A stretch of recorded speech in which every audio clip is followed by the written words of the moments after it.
warahmatullahi wabarakatuh.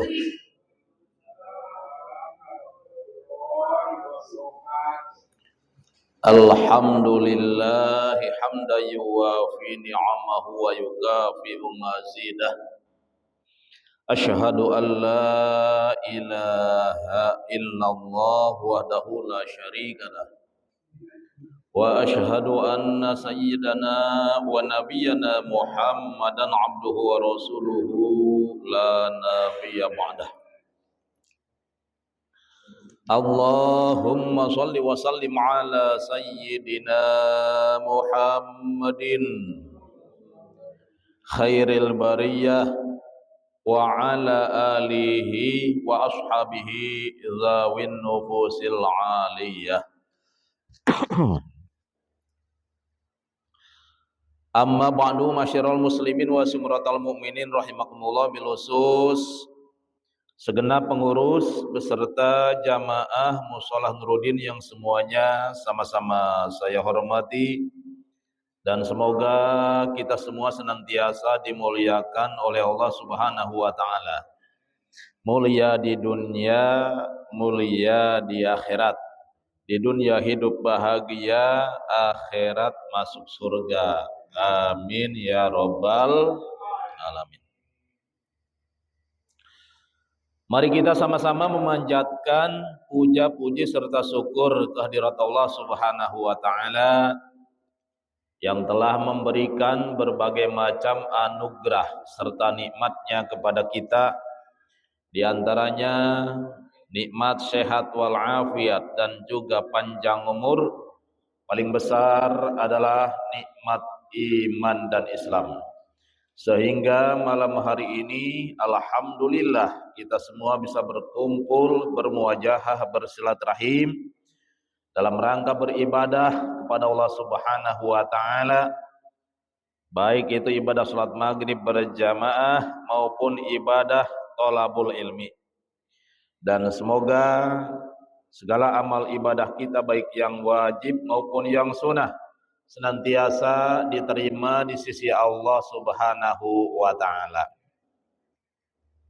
Salawat terangkai salam semoga tetap terlimpah curahkan keharibaan junjungan kita Nabi besar Muhammad sallallahu alaihi wasallam, keluarganya, para sahabatnya, para tabi'in, juga para ulama, dan semoga bil khusus kepada kita yang hadir di Musholah Nuruddin ini dan umumnya kepada segenap muslimin muslimat di mana saja berada.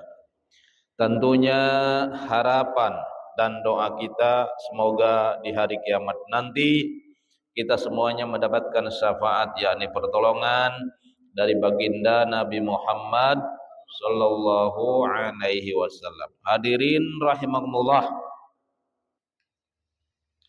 Pada kesempatan malam hari ini ya insya Allah kita sama-sama mempelajari, menyimak, insya Allah selanjutnya mengamalkan hadis-hadis Rasulullah sallallahu alaihi wasallam.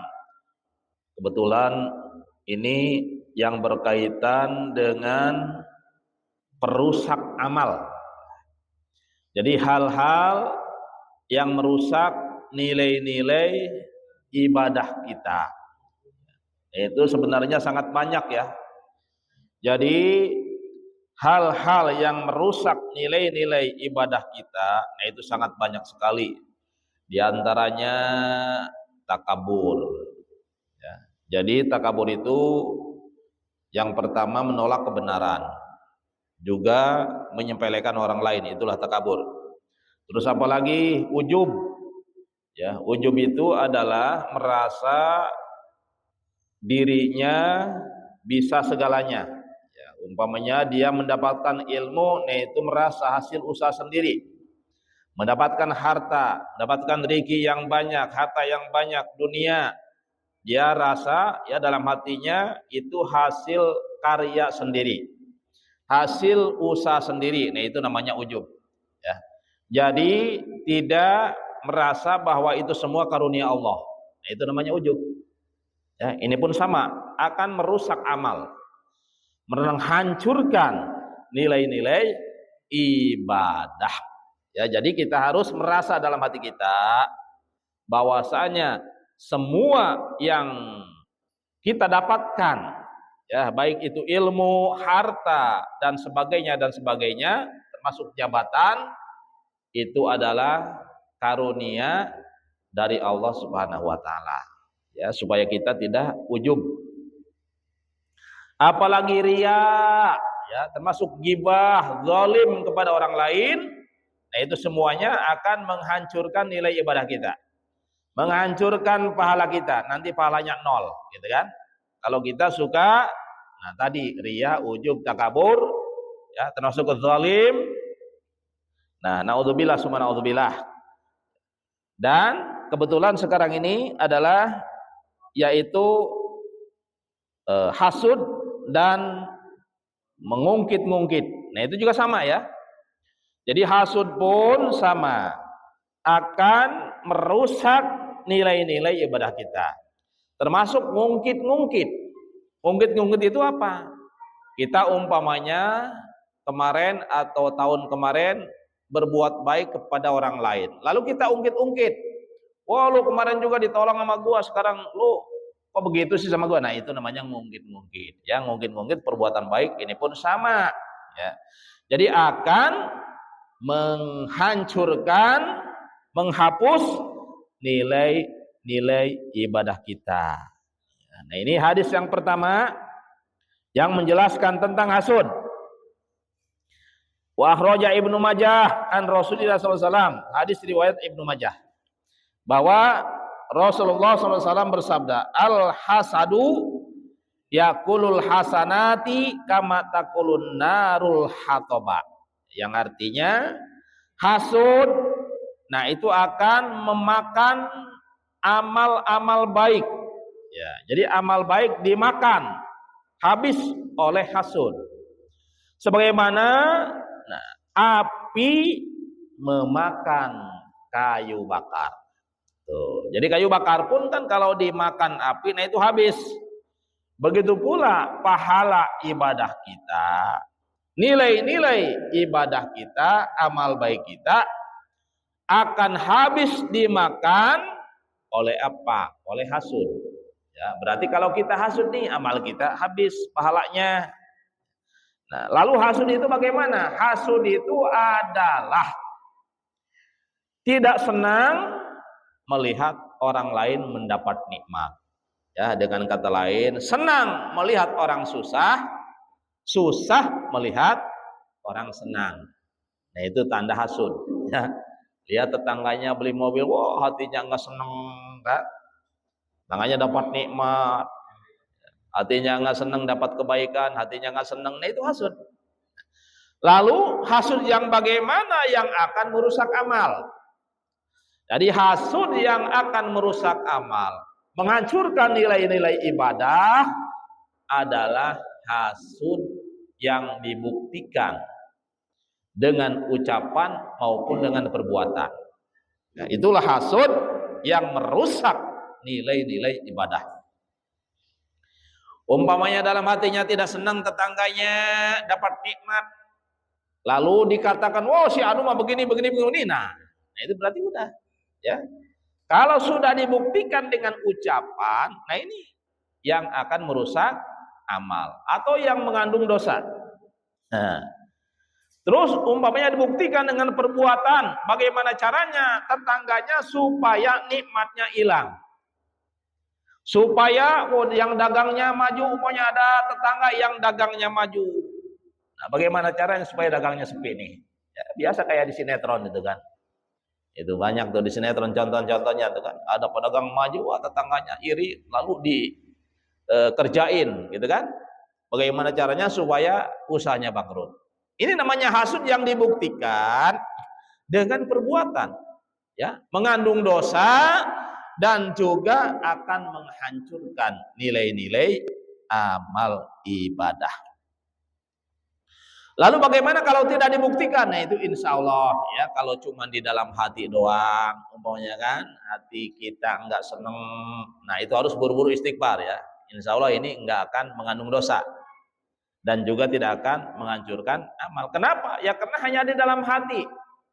Belum dibuktikan dengan ucapan maupun dengan perbuatan. Kan? Makanya kalau ada rasa iri dalam hati kita kepada orang lain, tetangga dan sebagainya, maka harus buru-buru dikendalikan. Ya, jangan sampai dibuktikan dengan perbuatan, karena itu adalah sifat hasud.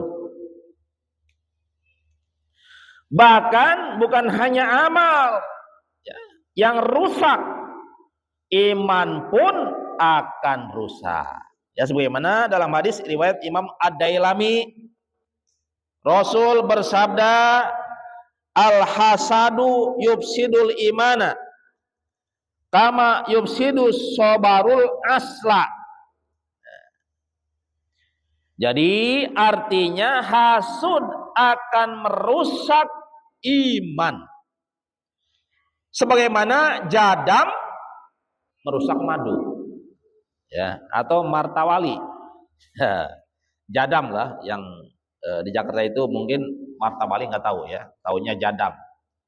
Jadam itu kan rasanya luar biasa pahit, ya. Jadi itu jadam kalau dicampur dengan madu, nah itu rasa madu akan hilang. Jadi manisnya madu akan hilang karena kalah oleh pahitnya jadam. Gitu. Begitu pula iman. Jadi iman akan rusak apabila seseorang berbuat hasud. Yang pertama dalam hati dulu. Jadi pertama dalam hati, hatinya iri, hatinya dengki kepada orang lain. Nah, lalu kalau dibuktikan dengan ucapan maupun perbuatan, apalagi perbuatan, nah inilah yang akan menghancurkan iman. Ya, jadi iman kita akan rusak. Nah, bahkan bukan hanya dengan hasud saja iman itu bisa rusak. Dengan maksiat apapun, hasud juga kan maksiat. Termasuk maksiat yang lainnya itu juga akan merusak iman. Gitu kan, mengurangi iman. Ya, karena iman kelas kita kan yazidu wa yanqusu gitu kan. Kadang naik, kadang turun. Itu kelas kita. Beda-beda tuh iman. Kalau imannya para nabi dan rasul itu yazidu wa yanqusu. Selalu naik, tidak pernah turun. Nah, terus naik terus itu imannya para nabi dan rasul. Ada iman yang enggak pernah naik, enggak pernah turun, segini-gini aja gitu kan. Segini aja. Enggak naik, enggak turun. Itu imannya siapa? Itu imannya para malaikat. Ya, jadi imannya malaikat itu tetap gitu. Enggak naik dan enggak turun, segitu-gitu aja. Nah, terus ada iman yang naik, kadang turun. Itu iman siapa? Iman kita ya, iman selain nabi dan rasul. Nah, itu kadang naik, kadang turun. Ya, kalau kelas kita mah apalagi ya. Kebanyakan turunnya daripada naiknya. Itu iman kelas kita. Nah, terus satu lagi ada iman yang turun terus, gitu kan? Imannya turun terus, nggak pernah naik. Nah, itu iman siapa? Iman orang-orang yang fasik. Orang-orang fasik itu adalah orang-orang yang suka berbuat munkarat, berbuat maksiat, berbuat keji secara terang-terangan. Artinya jangankan kepada Allah, bahkan kepada manusia pun sudah tidak ada rasa malu. Nah, orang semacam inilah imannya yang turun terus. Ya, kalau tidak diperbaiki, maka lama-lama akan habis imannya, naudzubillah. Ya, jadi sabda Nabi dalam hadis lain dijelaskan bahwasanya al-imanu yazidu bitta'ati. Iman akan naik dengan sababiah taat, dengan sababiah ibadah. Nah, jadi caranya kalau iman kita ingin naik, maka perbanyak ibadah. Ya, dan jangan lupa harus disertai dengan ilmunya. Jadi ilmu dulu ya, sebelum ibadah kita ilmu dulu, ilmunya dulu dipelajari. Ya, karena kalau kita ibadah tanpa disertai dengan ilmu, maka itu adalah sebagaimana kama qala Ibnu Ruslan, mardudatun la tuqbalu. Ya, faqulman bighairi ilmin ya malu amaluhu mardudatun latu kebalu. Itu Ibnu Ruslan ya dalam kitabnya yaitu Matan Subad. Bahasa kitanya apa? Pakuluman setiap orang yang beramal tidak disertai dengan ilmunya, cuman ibadah doang, kagak mau ngaji, ya, tidak mau bertalabul ilmi, maka ini amalnya mardudatun la tuqbalu, ditolak dan tidak diterima. Naudzubillah. Jadi makanya antara ibadah dengan talabul ilmi, nah itu harus seiring sejalan, tidak bisa dipisahkan, ya. Ilmu, ya, talabul ilmi untuk ibadah, ibadah harus dengan ilmu, begitu ya. Jadi ya ilmu dan ibadah harus seiring sejalan bagaikan mobil dan bensin, ya, kumbang dan bunga, puntung dan asbak, artinya tidak bisa dipisahkan. Tidak bisa salah satunya doang, tapi dua-duanya harus. Talabul ilminya harus wajib, ibadahnya pun wajib. Nah, begitu. Kenapa? Supaya iman kita naik. Jadi karena sabda Nabi, al-imanu yazidu bit ta'ati. Iman akan naik, akan bertambah dengan sebab ibadah, dengan sebab taat. Wa yanqusu bil masyati. Iman akan turun dengan sebab berbuat maksiat. Wa yaqwa bil ilmi, iman akan semakin kuat bil ilmi dengan sebab ilmu. Ya, artinya semakin meningkat ilmu kita, maka insya Allah iman kita pun akan semakin meningkat. Wa yad'afu bil jahli, iman akan semakin lemah, semakin tipis bil jahli dengan sebab bodoh. Artinya bodoh tentang aturan-aturan agama, tidak mau mempelajari ilmu agama. Nah, itu imannya akan semakin tipis, ya, semakin turun, semakin berkurang. Nah, maka ini semuanya harus kita lakukan, ya, kalau memang ada kesempatan. Walaupun tidak ada kesempatan, wah kerja itu sisihkan waktu. Masa seminggu sekali nggak bisa untuk mempelajari ilmu agama, ya, sisihkan 1 jam dalam seminggu atau dalam 2 minggu. Nah, itu kelamaan. Kalau 2 minggu kan kelamaan, ya. Kalau seminggu sekali, nah itu lumayan lah, ya. Sisihkan, ya, waktu kita seminggu sekali untuk belajar ilmu agama. Jangan lama-lama, 1 jam juga alhamdulillah itu, ya, masya Allah, ya. Karena kalau tiap hari kan kita masya Allah, ya, kayaknya nggak keburu, ya, karena kita banyak kesibukan yang lain, harus mencari nafkah, ya, harus ngerjain yang lain-lain, ya, pekerjaan-pekerjaan dunia juga banyak yang harus kita kerjakan. Nah, sementara ya untuk belajar ilmu agama itu sisanya saja. Untuk ibadah ya kita sisanya, itu kelas kita, ya. Kalau kelas para wali mah semua waktunya dipergunakan untuk ibadah kepada Allah Subhanahu wa taala. Kalau kelas kita kan beda. Hadirin kaum muslimin rahimakumullah. Dalam hadis riwayat Imam Tabrani dijelaskan, laisa minni dzu hasadin wala namimatin wala kahinatin wala ana minhu. Nah, yang artinya bukan termasuk golonganku, sabda Nabi. Siapa? Yaitu dzu hasadin, orang-orang yang hasud. Nah, ini tidak diakui umat oleh Rasul, ya. Naudzubillah. Walaupun dia mengaku bahwa umat Rasul, tapi kalau dia hasud, nah ini Rasul tidak mengakuinya. Gitu.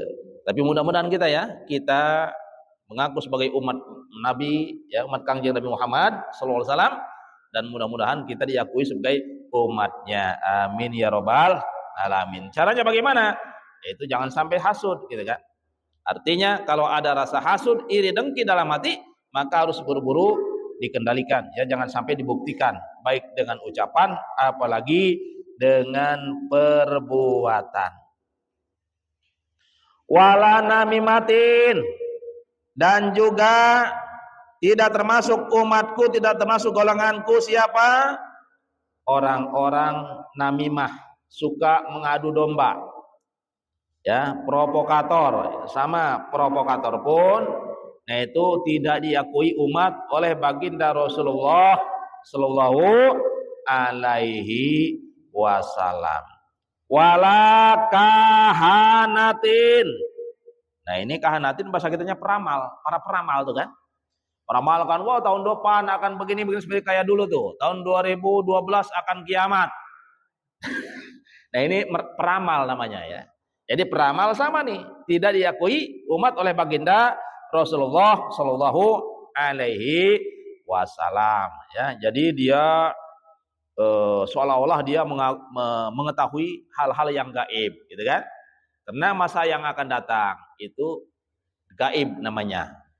Ya, besok hari pun itu gaib.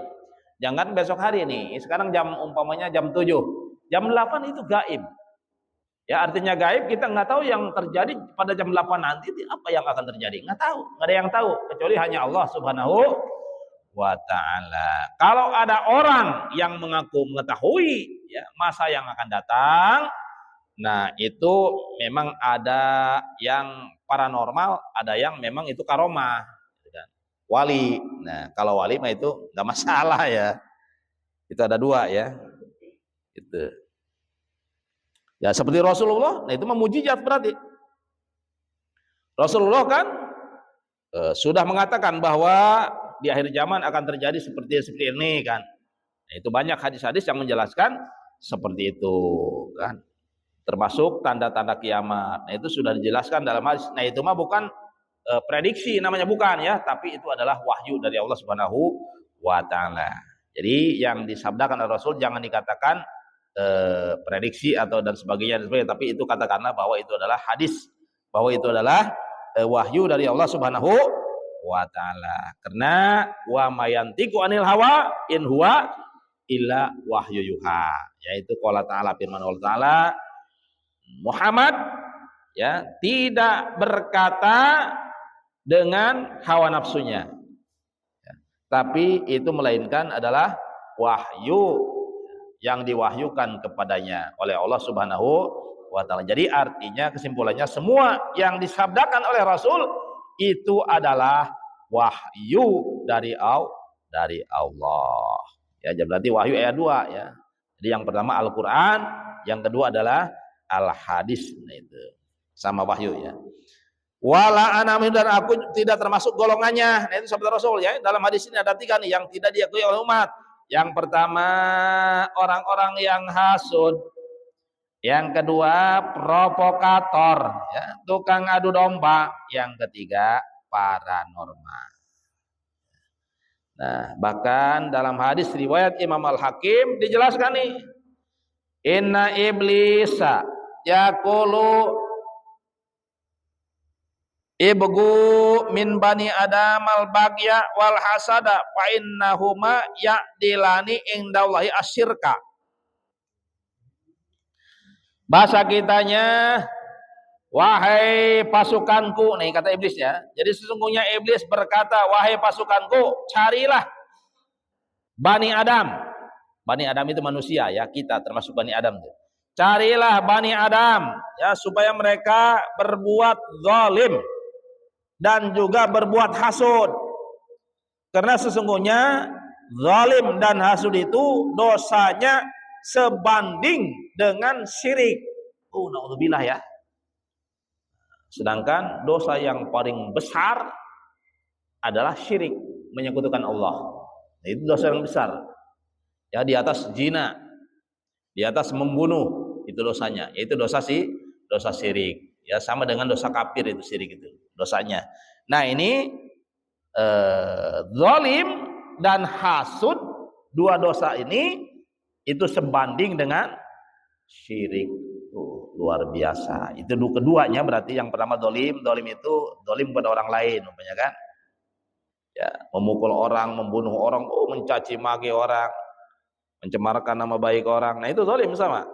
Ya, ghibah termasuk ngomongin keburukan orang walaupun lewat medsos, itu sama zalim. Gitu kan? Nah, zalim dan hasud dua nih. Jadi dua macam dosa. Zalim dan hasud nah itu kalau dibandingkan dosanya dengan syirik, nah itu sebanding. Ya sama indallahi menurut Allah Subhanahu wa taala. Masyaallah. Terus dalam hadis riwayat Imam Ahmad dan Imam Tirmidzi, ya, sabda Rasulullah SAW, "Daba ilaikum daul umami qablakum al hasadu wal bagdau wahiyal halikatu din la halikatu sya'ri." Yang artinya penyakit merajalela pada umat-umat sebelum kamu. Jadi ada penyakit yang masya Allah luar biasa yang merajalela di dalam zaman dulu. Jadi di zaman sebelum kita, sebelum umat Kangjeng Nabi Muhammad SAW, nah itu ada penyakit yang merajalela pada manusia. Yang pertama apa? Yang pertama adalah hasud. Yang kedua wal bagdo, itu marah. Bahasa kitanya marah, benci ya. Jadi marah, benci, nah itu bahasa Arabnya bagdo, bugdun gitu. Jadi ini dua penyakit yang merajalela kepada umat-umat terdahulu gitu. Nah, di zaman kita pun nah ini sama banyak. Di zaman kita pun ya, manusia di zaman kita pun nah ini sampai kiamat yang namanya penyakit atau dua macam penyakit ini nggak bakalan hilang. Yang pertama hasud, yang kedua benci, gitu kan? Benci kepada orang lain. Gitu. Jadi boleh kita memang dianjurkan supaya kita benci, tapi kalau Allah benci, kalau Allah murka ya. Jadi kita memang harus membenci semua yang dimurkai oleh Allah Subhanahu wa taala, hati kita nih, hati kita ya. Jadi hati kita harus benci kepada hal-hal, kepada semua yang dimurkai oleh Allah Subhanahu wa taala. Artinya kalau Allah murka, hati kita pun harus benci. Gitu. Kalau Allah cinta, hati kita pun harus cinta. Nah, ini penyakit ya. Penyakit apa? Penyakit yang merusak tadi iman dan amal gitu ya. Jadi iman kita, amal kita akan rusak, akan hancur ya nilainya, pahalanya dengan dua penyakit ini. Yang pertama hasud dan yang kedua benci. Tuh, ini halikoh din ya, artinya mencukur. Mencukur itu berarti menghilangkan agama. Bukan mencukur rambut ya, tapi menghilangkan agama, mencukur agama. Ya, artinya mencukur agama, perbuatan atau kedua perbuatan ini, kedua sifat ini, kedua karakter ini, nah itu akan menghilangkan agama, mengurangi nilai-nilai agama, ya, nilai iman kurang, ya, hapus atau bahkan hilang. Nilai ibadah akan hilang dengan perbuatan hasud dan membenci orang lain tanpa sebab. Ya, atau mungkin sebabnya karena dia usahanya maju. Karena dia selalu mendapat nikmat dari Allah, lalu kita benci, akhirnya akan timbul hasud tadi. Ya, makanya kedua-duanya itu masya Allah. Ya. Apalagi tadi ya, yang tadi itu dosanya sama dengan syirik. Dosa yang paling besar di dunia ini adalah syirik, menyekutukan Allah ya, atau kafir. Nah, dua dosa tadi ya, dua macam dosa, sekalipun orang Islam yang melakukannya, nah itu masya Allah sebanding dengan syirik. Nah ini belum selesai hadisnya. Walladzi nafsu Muhammadin biyadihi la tadkhulul jannata hatta tu'minu wala tu'minu hatta tahabu. Apala unabiyukum bisain idza fa'altumuhu tahabbtum absus salama bainakum. Jadi saling membenci tadi kan, apalagi sesama muslim ya. Nah itu masya Allah penyakit akan merusak iman. Penyakit yang akan merusak amal ibadah. Nah ini demi zat yang jiwa Muhammad ada dalam kekuasaannya. Nah ini sabda Nabi ya. Demi zat yaitu Allah yang jiwa Muhammad itu ada dalam kekuasaannya, la tadkhulul jannata, tidak akan masuk surga ya. La tadkhulul jannata, kamu semuanya tidak akan masuk surga sabda Nabi ya, hatta tu'minu ya, kecuali kamu semua beriman gitu kan. Jadi insya Allah semua orang iman akan masuk surga, yang penting sampai mati imannya gitu kan. Jangan murtad gitu kan, artinya jangan murtad gitu kan, sebagaimana pesan Allah Subhanahu wa taala, wala tamutunna illa wa antum muslimun. Janganlah kamu mati kecuali dalam keadaan memeluk agama Islam. Ya, jadi Islamnya harus sampai mati kalau pengen masuk surga insya Allah ya. Yakin banyak janji Allah dan Rasul. Kalau imannya sampai mati, ya, artinya mati dalam keadaan beriman, jaminannya adalah surga. Siapapun orangnya. Cuman wala tu'minu hatta tahabu. Tidak bisa, ya, kamu semua tidak bisa dikatakan beriman.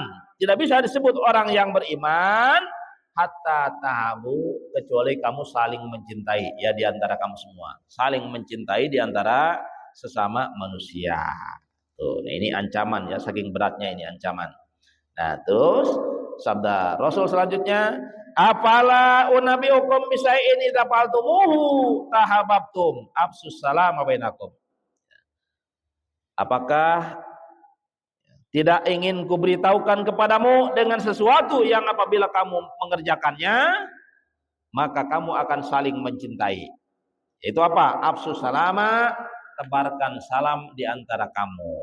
Nah, ya, jadi salah satu syaratnya iman adalah harus saling mencintai sesama orang beriman, sama orang Islam ya. Kalau orang Islam tidak saling mencintai, tadi bahkan saling membenci, nah ini imannya rusak gitu kan. Imannya akan hancur, bahkan amal ibadahnya pun akan hancur kalau saling membenci gitu ya. Tidak bisa dikatakan beriman kalau tidak saling mencintai. Nah, terus sabda Rasul, bagaimana caranya supaya kamu semua wahai umatku saling mencintai di antara kamu? Nah, maka caranya adalah afsus salam bainakum, tebarkanlah salam di antara kamu semua. Artinya apa? Tuh kan? Nah, itu salam assalamualaikum. Tebarkanlah kedamaian. Gitu kan? Nah, dan juga assalamualaikum. Ya, di samping kita assalamualaikum, maka harus tebarkan kedamaian gitu antara sesama kita. Nah, ini berarti kalau kita bisa seperti ini, barulah kita dikatakan beriman oleh Rasulullah Shallallahu Alaihi Wasallam yang dijamin dengan surga. Ya, nah itu ya, makanya dalam hadis riwayat Imam Muslim dijelaskan bahwasanya la yu'minu ahadukum hatta yuhibba li akhihi ma yuhibbu li nafsihi. Artinya apa? Tidak sempurna iman salah seorang di antara kamu kecuali dia mencintai saudaranya sama dengan mencintai dirinya sendiri. Masya Allah ya. Jadi hanya tidak sempurna gitu kan.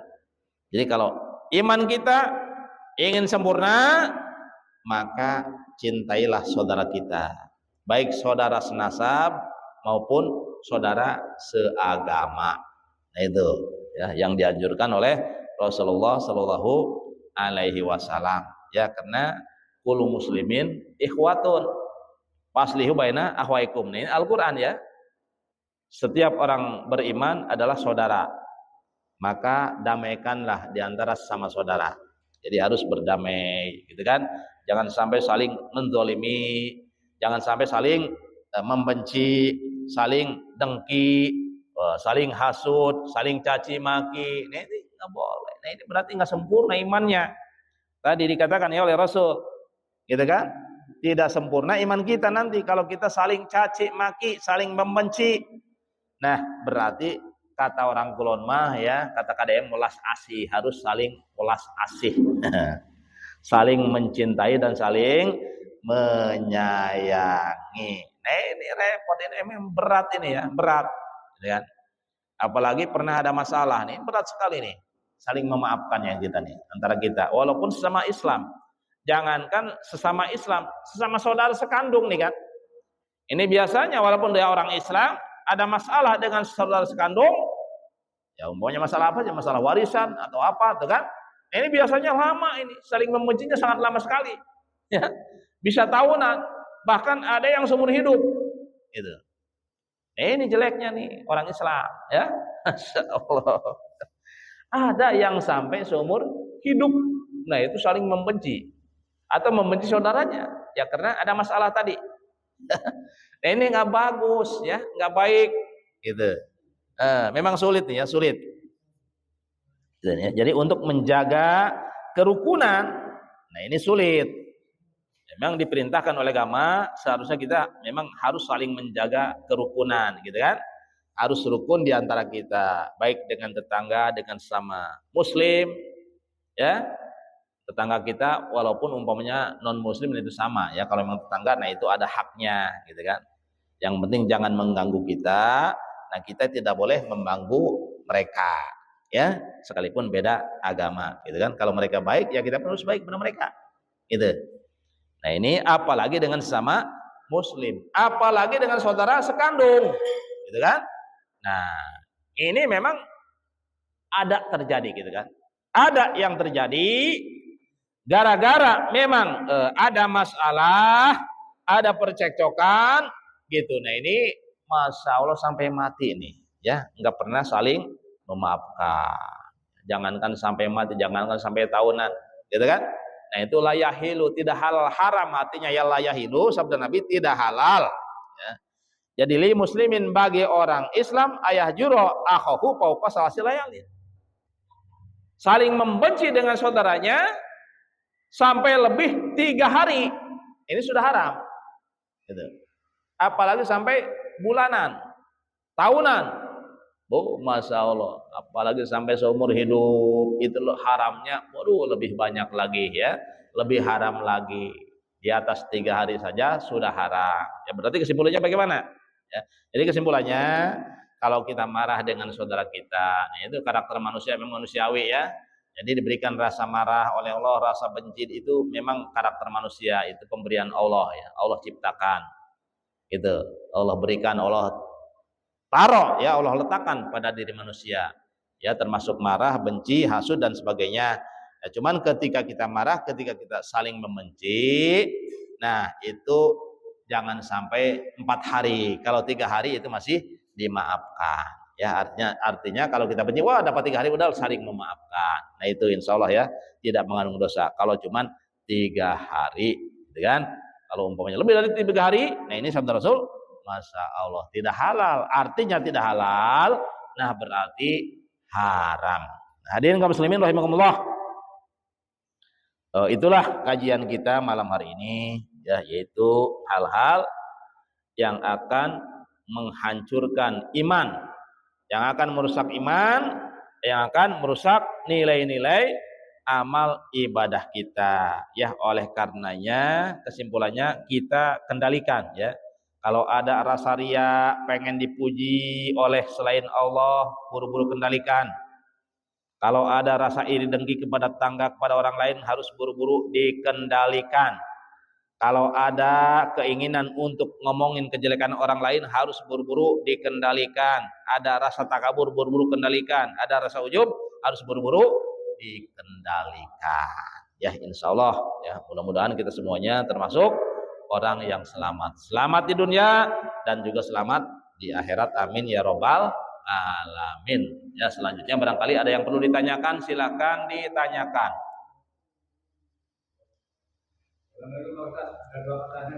Silakan. Waalaikumsalam. Ya, ibaratnya ngaji tekun, mencari ilmu, mencari drama itu tekun, tapi sholat 5 waktunya di antara dilalaikan. Yang kedua, kemarin itu lebaran kan 30 hari puasa. Ya. Tapi dia bilang dia 29 itu sudah selesai. Gurunya ngomong gurunya selesai, muridnya ikut selesai semua. Mungkin pengalaman di kampus juga. Itu dia sholat, tapi sholat idnya itu kita itu gimana itu? Jadi ngajinya rajin, ya.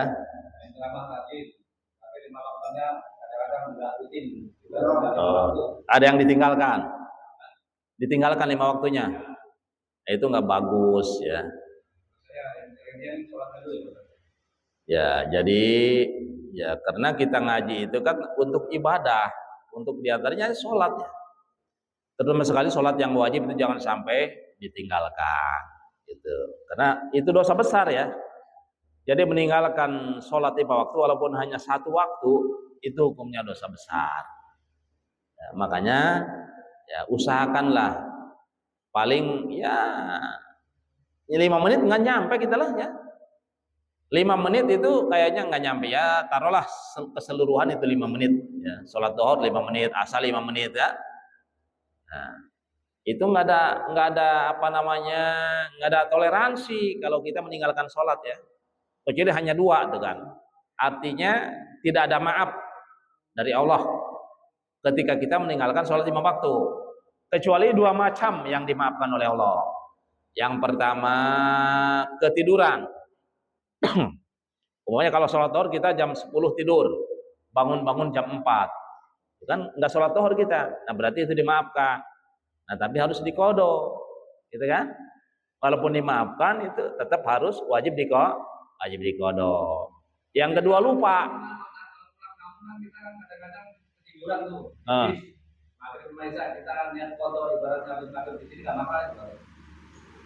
Nggak masalah kalau ketiduran memang di jalan. Ya itu mendingan diqodho aja, ya mendingan diqodho. Walaupun memang ya kalau memang berhenti di area ya, itu kan ada caranya yaitu di jamak ya. Iya. Ya, jadi ashar pasangannya sama duhur, maghrib pasangannya sama isya. Nah, itu kalau memang berhenti di area. Ya kalau nggak berhenti umpamanya kan, wah ya udah itu berarti caranya solusinya berarti kodok gitu. Apalagi ketiduran di bis, nah itu berarti ya udah kodok kalau memang sudah di luar waktu ya. Nah itu. Jadi masih banyak solusi lah ya. Waduh, gimana nih kalau di perjalanan? Ya kalau memang ada kesempatan ya karena mobilnya mampir dulu, umpamanya berhenti dulu di area pas waktu ya, pas waktu duhur atau waktu asar. Itu bisa dijamak. Jamak sekaligus qashar gitu kan. Duhur 2 rakaat, asar 2 rakaat. Itu kan enteng. Ya.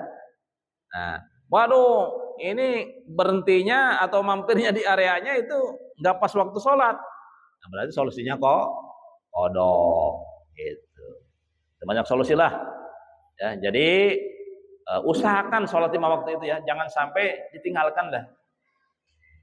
Artinya ditinggalkan dengan sengaja. Ya kecuali tidak sengaja tadi ya, yang pertama ketiduran, yang kedua lupa. Nah itu mah itu namanya nggak sengaja berarti meninggalkan sholat nggak sengaja. Itu ketiduran dan lupa, cuma 2 doang itu yang dimaafkan ya, tidur sama lupa. Selain itu memang nggak bisa ya. Itu yang kedua tadi apa? Ya 30 hari. 29.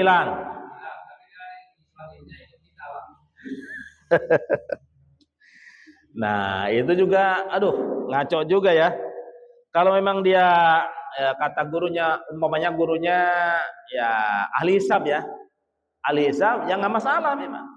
Memang bulan Hijriah itu ada 2 bilangannya, hitungannya. Ada yang 29, ada yang 30. Kalau menurut keyakinan dia 29 ya itu nggak masalah.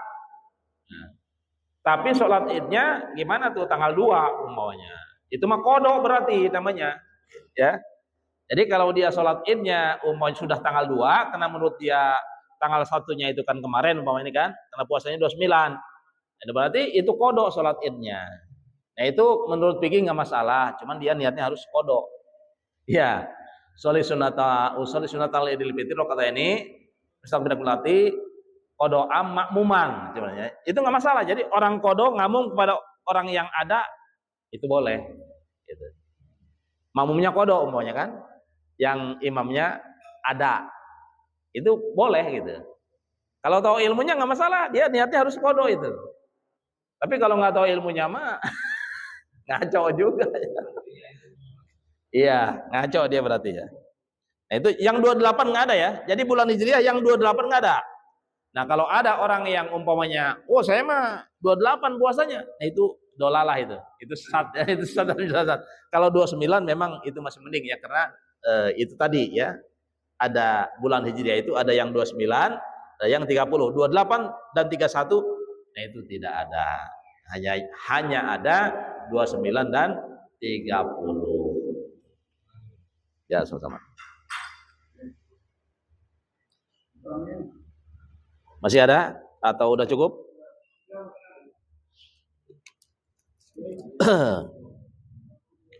Daya, mari kita tutup pengajian kita dengan membaca doa kafarat majelis. Bismillahirrahmanirrahim.